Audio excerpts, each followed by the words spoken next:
Well, good morning, everybody. My name is Dr. Priscilla Magrath, and I teach HPS 607 Qualitative Research Methods in Public Health at the Mel and Enid Zuckerman College of Public Health at the University of Arizona. And I'm putting together a few short videos to summarize some of the material. And I'm so delighted to have with me today one of my students from the class this semester, and this is Oluchi. Would you like to introduce yourself, Oluchi? Thank you, Dr. Magrath. My name is Oluchi Kanma-Okafor. I'm a PhD student in health behavioral health promotion, and I'm taking this class this semester. Great, thank you so much for being with us. And so I suppose my first question for you would be, why did you decide to take a class in qualitative research methods? Well, as a student in health behavioral health promotion, a lot of my work is going to involve qualitative research. And so I want to learn the methods and how to do it properly. And aside from that, it's a required course for my program. Great. Thank you very much. So I'm very pleased to hear you say that you would like to learn how to do it properly, because that's what this course is all about. So I'm aware that in public health, many people are more familiar with quantitative approaches. So I wanted to start by just asking you, Oluchi, what do you mean, or what comes to mind when we talk about qualitative research? What makes it qualitative? When we talk about qualitative research, the very first thought I have is words and not numbers. Great, that's such a great place to start. So if we're talking about words and not numbers, we're talking about the kind of data that we're using. But there are other questions that we need to ask when we're thinking about qualitative research. So if we just go through the slides here. So what Oluchi was talking about, words rather than numbers, is a question of the type of data. But we can also ask about what type of question. So there are certain questions that are more amenable to qualitative research as opposed to quantitative. Well, then there are other things we can ask, such as the type of sample. So there's a kind of a domino effect. Once you decide you're doing qualitative, you'll need to think about the type of sample, the data collection technique, and the type of analysis. So if we just share this in a tabular form here, we can see that when it comes to data, the distinction typically made is between numbers and words. Now, what about questions? Well, if you're dealing with quantitative, usually it would be how much or how many, that type of question that you can quantify. Whereas with qualitative, it would be what, why, and how. So I'm an anthropologist. We really like how questions. So then this type of sample would be different. I'm going to deal with the sampling and the data collection technique in a subsequent video, but just very, very briefly here, for qualitative, we tend to use purposive samples, and for quantitative, it would be a probabilistic sample or a random sample. So purposive meaning you are intentionally selecting certain people from the population. And then the data collection technique, well, in quantitative, it's often more structured surveys and so on, whereas in qualitative, we use informal, semi-structured interviews, focus groups, open-ended interviews, and participant observation is the sort of hallmark of the anthropological approach, and which is my training is in medical anthropology, so I use that a lot. Now you can do observations for quantitative, but again, they would be more structured and less participative. And then for the analysis, for numbers, as we know, there are many statistical techniques whereas in qualitative, we tend to use thematic approaches. So do you have any questions about this?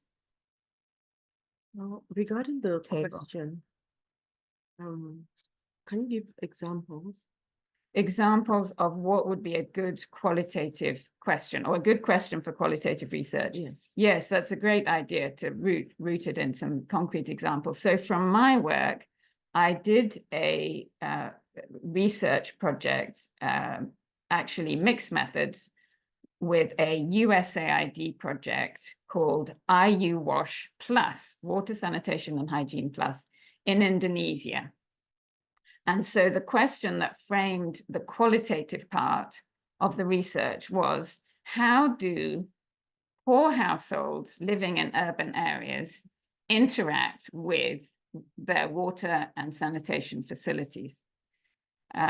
So that would be one example. So that would be very difficult to quantify because you're asking a how question. You want to know more about the processes involved there. So another example would be another piece of independent research that I did, again in Indonesia, with the health services. And I was interested in how do district and lower level health staff, how do they interpret and respond to health policies?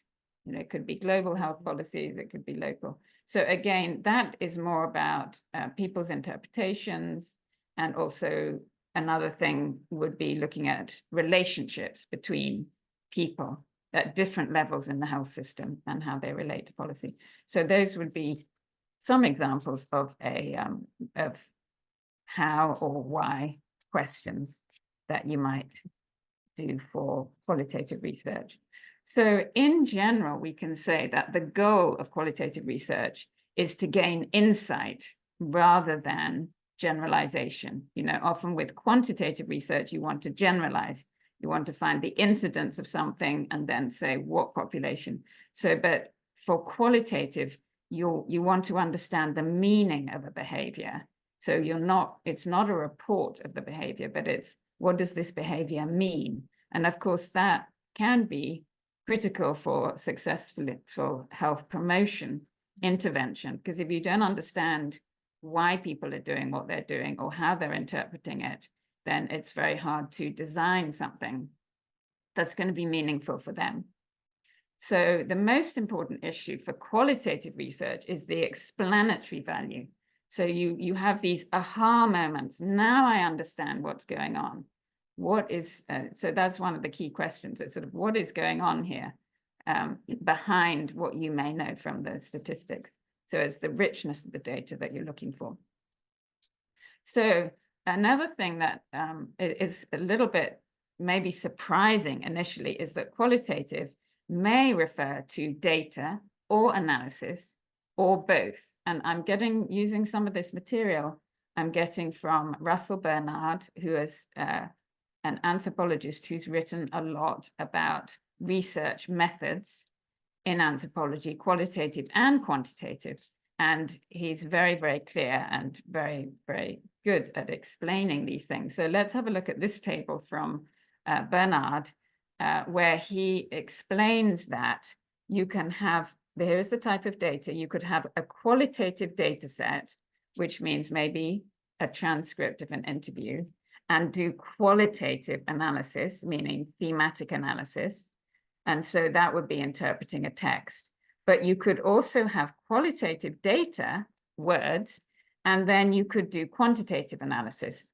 This is common in linguistics, particularly, where you start counting the number of times a word is used, or you look at the context and content analysis and so on. Excuse me. So let's look at quantitative data. You can actually, the obvious one would be quantitative analysis, and that would be statistical analysis of numerical data that we're familiar with. But you can also do qualitative analysis of quantitative data if you are searching for meaning, or you're looking for the stories behind the data. So that's an important analytical distinction to make. When you're talking about qualitative, do you mean the data or do you mean the type of analysis?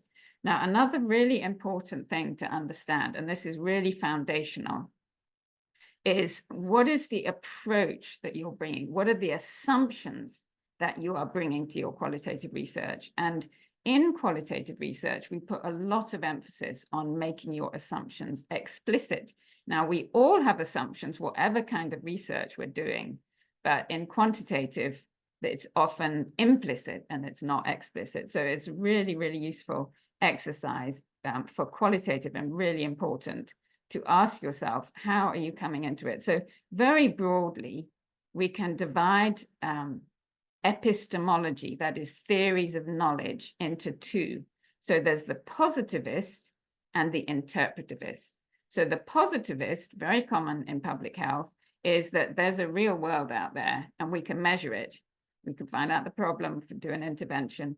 And actually, you could use that approach for qualitative, and you would very often use it for quantitative. So in the project that I talked about, the water sanitation and hygiene, the positivist approach would be, well, do people use toilets or not? Do people wash their hands with soap or not? There's either a right or a wrong answer. People can tell the truth or they can pretend or whatever, but there is a real answer out there. So contrast to that is the interpretivist, where you're interested in people's interpretation of what's going on. So using the same project, which looks quite positivist, you could sort of say, well, how do people feel about,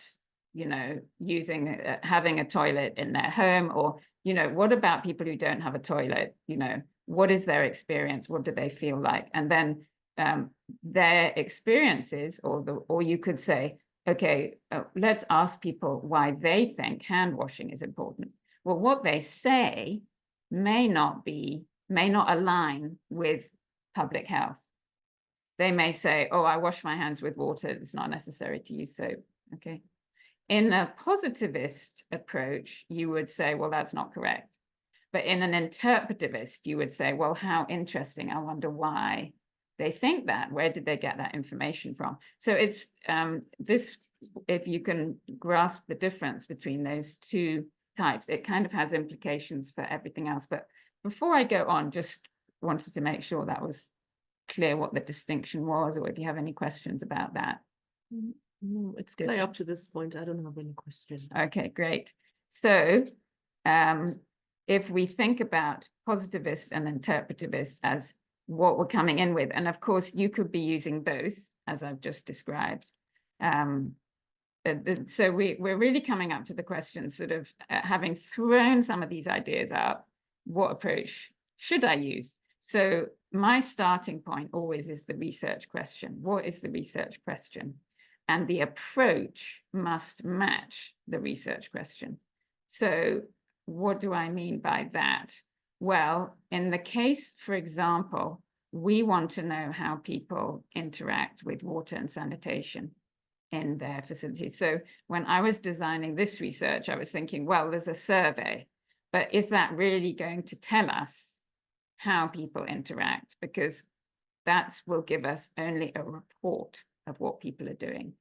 And actually what they're doing, we would need to observe. So I designed some observations where the health workers would live in somebody's home for 24 hours and actually observe.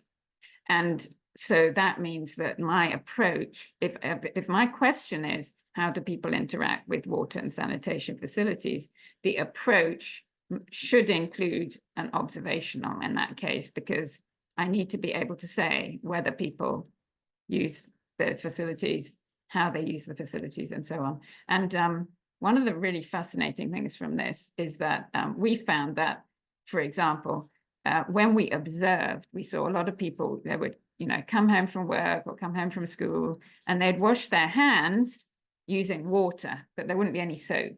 Maybe they didn't have any soap, soap's expensive. And we were able to observe that. But in the survey, the question said, how many times a day do you wash your hands with soap? So in that case, these people would have said, well, if what they said aligned with what they did, then they would have said that they don't wash their hands with soap. But from the point of view of health promotion, it's really important insight to learn that actually they were washing their hands with water. That means all we need to do is insert the soap. They've already got that routine built up. And so that's an example of what you can gain from the more exploratory qualitative approach compared with the quantitative approach. And that's just one example. So that moves on to this really, really important question, which is that qualitative often have more exploratory. We're not assuming we know at the beginning. So the key question is what's going on here? And so the approaches are more unstructured, and it's often qualitative. Whereas for quantitative, it's often confirmatory. You're looking at the incidence of a phenomenon. It means you already know the phenomenon happens. So qualitative researchers would say, well, you're already making a lot of assumptions because you know what's happening and you're just confirming. In order to design a survey, you already have to know a lot about the topic in order to do that. So, yeah. Yes, I guess this has a lot to do with the other slide where you talked about the richness of data. Right. I think this is an example of where we're getting data that is richer from the exploratory approach. Yes, that's a really good point. Yeah. And also it relates to the slide about the positivist and interpretivist, because you have to acknowledge at the beginning, you can't predict what somebody's interpretation is going to be. You might be able to predict, the positivist side. You might be able to say, well, based on other studies, 90% of people know they should wash their hands, but only 30% of people wash their hands. That's about what we got in our survey. You could get that, but you would never be able to know people's perspective or their understanding. So, the exploratory means you have to start with an open mind, really, and that it has implications for theory as well, because I know in public health, there are a lot of theories that people like to use. But if you're going to acknowledge, well, we don't know much about the topic, if this is exploratory, sometimes you need to familiarize yourself with the theory, but then just set it aside and go out to collect your data with an open mind, which can be very hard. So let's look at some of the data collection approaches that would align with this. So the exploratory approaches, you'd have, the first thing I would always recommend, whatever your topic of research, is just go to the context or the site or the place where whatever it is happening, and just do some participant observations as the very first thing you should start with. So for example, for our class project this semester, we've decided to look at very, very simple, doable thing that we can implement in the class.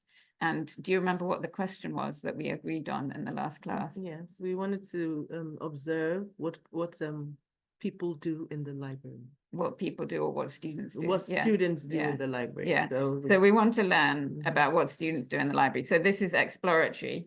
We're going in with an open mind, and we're going to start by, where better place to start? Just what's the first thing we're going to do? Observation. Yeah, just go to the main library and observe what people are doing before you start.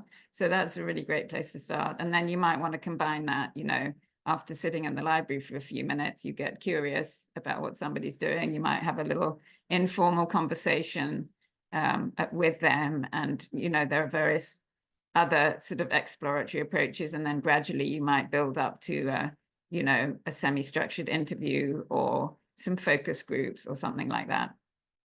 So those are the types of methods that we would put in the exploratory, compared with confirmatory, which would be, as I said, a survey. You already know what you want to find out. So let's say we finished our qualitative research and we found that, only 30% of people are doing assignments when they're in the library, and out of our very small sample, we can't generalize that. So we sort of say, okay, we found people did a wide range of things, and one of the things they did was they do homework for their assignments. Okay, so then we design a survey, and in the survey, we sort of put, we ask them whether they, when they go to the library, what do you do? And we might have a multiple choice. So where would that multiple choice come from? Doing assignments, checking emails, whatever they're doing. We would have got that from our exploratory research, and then we're able to do the confirmatory. So another thing that I think is really important to think about with your qualitative research is, who is my audience and who do I need to convince? So this reminds me of when I was in Indonesia and I was doing some case studies of health centers. And then I went to present this to all of the district staff, and somebody sort of said, well, you only went to a handful of health centers and we have 52 health centers, how can you generalize? So then you have to explain, well, I'm not trying to generalize to all the health centers. I'm just giving some examples of what happens at a health center. You can learn an awful lot just from one case study. So it all depends on who your audience is and how you frame it.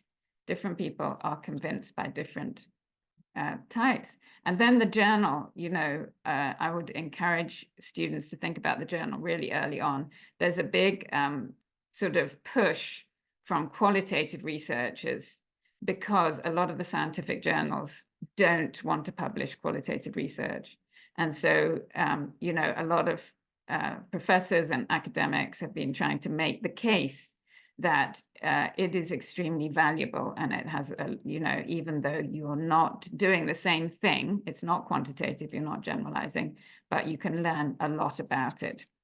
So I really like this anonymous quotation. Would you like to read it out? Okay. The first quote goes like this: if I use qualitative research, I believe the data, but no one else does. And then if I use quantitative research, everyone else believes the data, but I don't. So which is more reliable? Yes, so that's an interesting question, because what we say with qualitative, you hear this quite often, that the researcher is the research instrument. And a lot of what I do actually is trying to build up the confidence of the student that your gut feeling, your insights, you're the one who was there. You have listened to everybody. You know the data better than anybody else. And so, you need to trust yourself, as the first person does. I believe the data. You just know. But the question is, how do you convince outsiders who are not familiar with the data? That is one of the biggest challenges. So this is just to think about what needs to be in place for the evidence to be convincing, depending on your audience. You might be doing client research for an organization, especially if you're in the DRPH. So some people will say, if there's no randomized controlled trial, I'm not interested. I've heard that, some people in the World Bank have that attitude, and I've come across it as well in my work. Okay, so that means we have an uphill battle to convince people. Some people will look for statistical analysis. Now, in qualitative research or in health promotion, an individual testimony or a witness account might be very powerful. Somebody who has survived cancer and who can tell other people and inspire them, that can be really, really powerful. We know that from the evangelical churches as well, the power of an individual testimony.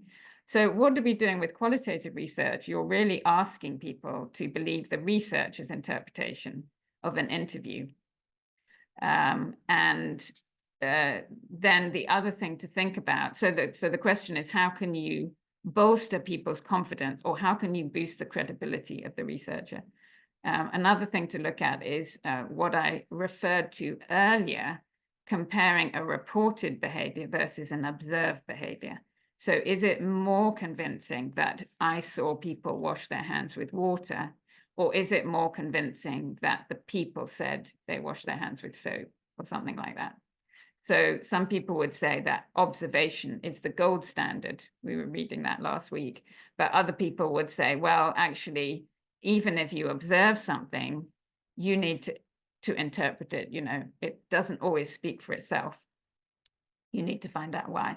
So what I wanted to just end this little module with is thinking about quality in qualitative research, because as we've seen, you know, your results and the type of results are going to be different. You're doing a thematic analysis interpretation. So it's open to various criticisms. What you hear is, oh, it's just anecdotal, or it's just subjective and things like that. So this is also from Bernard. It's sort of, how would you respond to that? Well, the terms reliability and validity and credibility are still very relevant, even when you're doing qualitative research. So would you like to just read this one? This is the clearest definition I found of reliability. The reliability refers to whether or not you get the same answer by using an instrument to measure something more than once.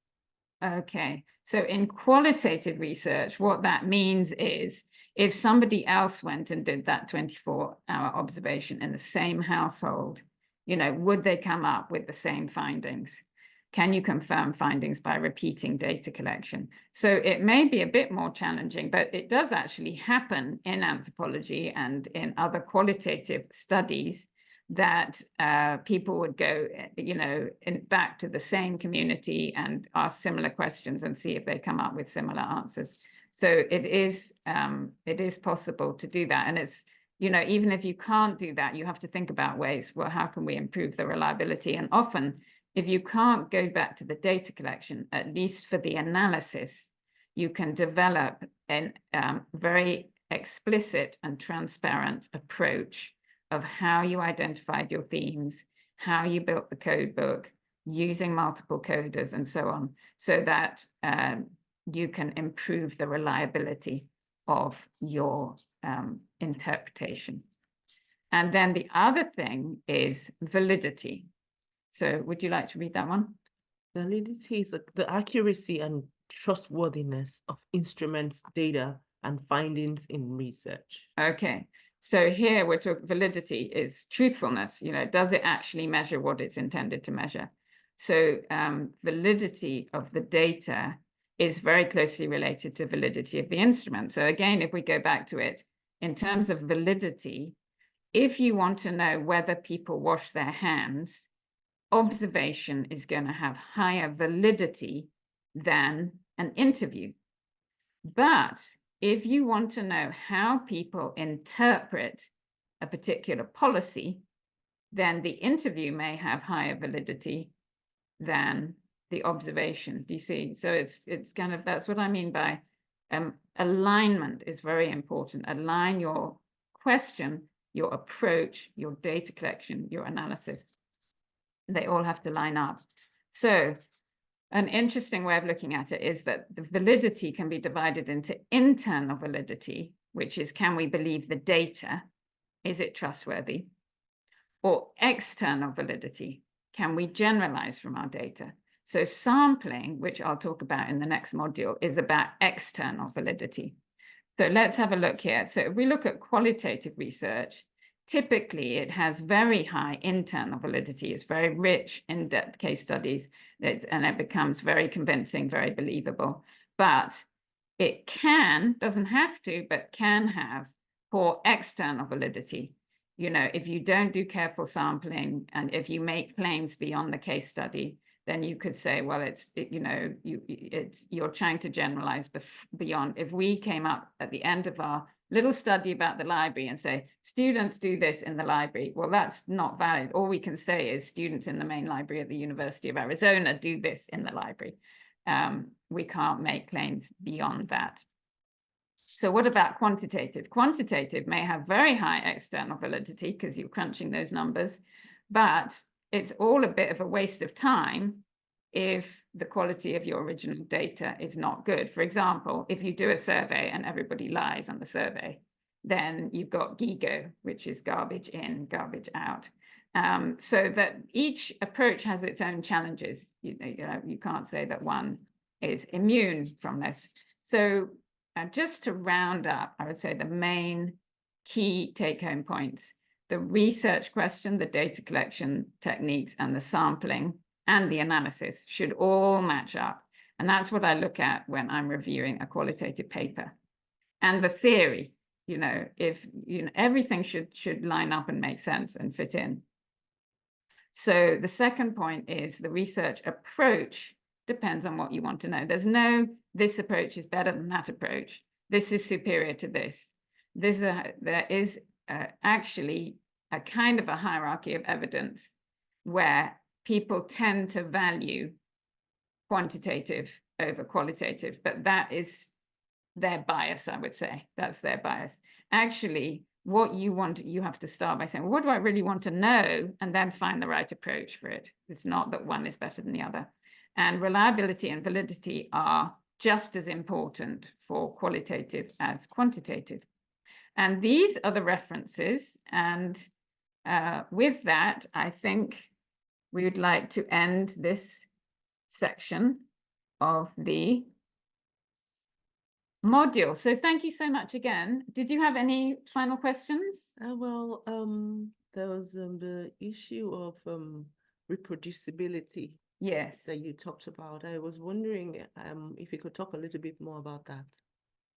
Reproducibility. So as I say, in qualitative research, what I found more common is that rather than going back to the same community, because you've got to think about things like with qualitative research, often you're asking a lot of the participants, and organizing a focus group. Has anyone organized a focus group? It's a lot of work.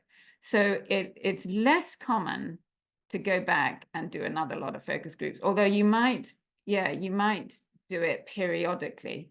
If you're doing a needs assessment, you might want to go back 5 years later and do it, but it's still not going to be, because your results might be different, and that's because it's 5 years later. So going back to the field and collecting, it's not like a lab experiment. You can just run the experiment again. So I would say mostly qualitative researchers, for reliability, one of the key things they do is an audit trail, okay? An audit trail means at every juncture where you're making a decision or you're doing something, you make notes on it, okay? So your data is actually not just what the respondent said. Your data can also include, we had a debriefing session. We realized that what people were saying was inconsistent. We decided to do some more focus groups. We hadn't reached saturation. We felt we were still getting new material. All those things have to be explicit. So you're telling the reader what happened along the way. And then when you get to the identifying themes, so another important thing is that really identifying themes can start as soon as you start gathering the data. So again, it's very important to have those, like you go to the library and you do your observation. Then we'll come back to class and do a debriefing. Everybody will share what they say, find out if people had consistent things. How come this person saw this and this person saw that? And then all that is reported, and that's part of your audit trail. Okay, and then maybe you say, well, if we're not sure, we have to go back to the library and have another look, talk to people again. But then, as I said, when you get to the analysis, be explicit. How did you identify your themes? And then intercoder reliability, you can test. If two people are coding the same data, you can do a statistical test to see whether they, the number of times that they're coding in the same way. So that's another way to include reliability. So there's a lot of points along the way. But yeah, that's great. Thank you so much for asking that question. Thanks for the lecture. Great. Thanks very much, everybody. Enjoy your qualitative research.